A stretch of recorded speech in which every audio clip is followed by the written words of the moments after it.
দর্শক, বন্যা পরিস্থিতি সম্পর্কে জানতে কথা বলছি সুনামগঞ্জের স্টাফ করেসপন্ডেন্ট দেওয়ান গিয়াস চৌধুরীর সঙ্গে।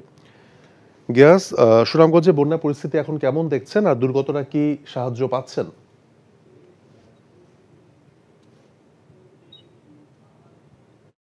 তৌফিক, আপনি যদি খেয়াল করেন, আমি এই জায়গাটিতে দাঁড়িয়ে আছি, এটি হচ্ছে সুনামগঞ্জ শহরের মধ্য শহর, এবং আমার পেছনেই আছে সুনামগঞ্জের পুলিশ সুপারের কার্যালয়। এবং এখানে যদি খেয়াল করেন আপনি দেখবেন যে এখানে হাঁটু সমান পানি আছে। ঠিক একইভাবে সুনামগঞ্জ শহরের বিভিন্ন জায়গায় সেই হাঁটু সমান পানি আছে। আজকে সারাদিন খুব একটা বৃষ্টিপাত হয়নি, তারপরেও এই সব এলাকা থেকে এখনো পানি নামেনি, পানিটা স্থির হয়ে আছে।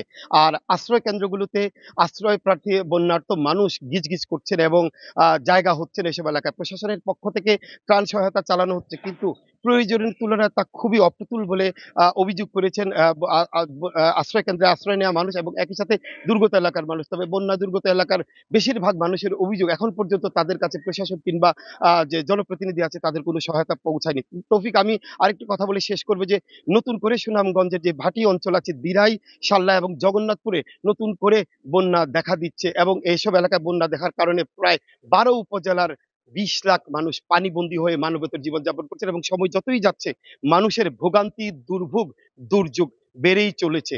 মানুষ প্রশাসন সহ সরকারের কাছে তাদের ত্রাণ সহায়তা সহ খাদ্য সামগ্রী চাইছেন। তৌফিক। পুরো খাগা না ক্রেন চারাবাগ, খাগা না ক্রেন চারাবাগ বড় ভাই কই যাবেন? একদম শীতকালী বড় ভাই টান দিয়া যামগা, খাগা না ক্রেন চারাবাগ। আই লাগু না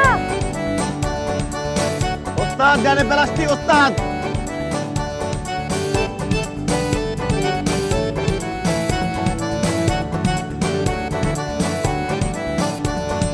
আপনার বান্ধবী আসেনি আজকে? না, কেন রে লাগবে?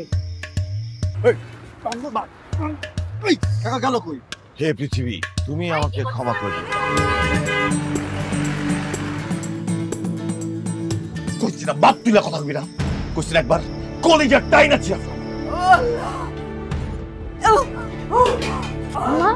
আমার কি হইছে?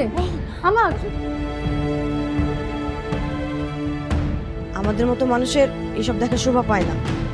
উনি আমার কাছে আসছে। কাস্টমার, আমি পাশেই আছি, ঠিক আছে? আমি তোমার কতটা ভালোবাসি, আমি তো মানুষ সুইটিরে ভালোবাসছি।